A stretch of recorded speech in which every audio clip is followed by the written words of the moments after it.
Right then guys, just put this into position and got it clamped along the top here.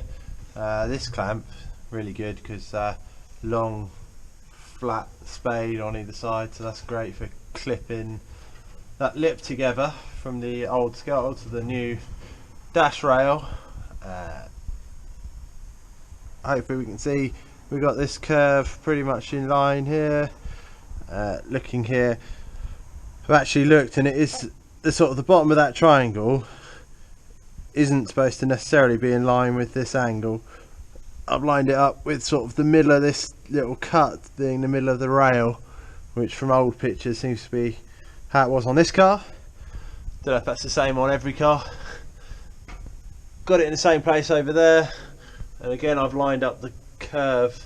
Well, there's a little bit of metal missing there, but lined up the curve pretty much in place there. So the only other thing I've been using is hammer and a little drift, and that was to get onto the little tab there and knock that tab flat against there.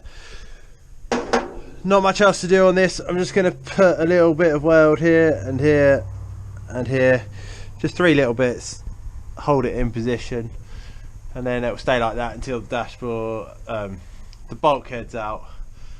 And then once the bulkhead's out and been changed, then obviously we'll be spotting along here with a new scuttle and everything, and yeah, but I don't want to weld it in too much, but just enough to give us the position of where things are.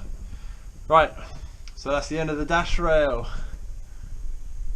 Cheers guys, thanks for that, bye.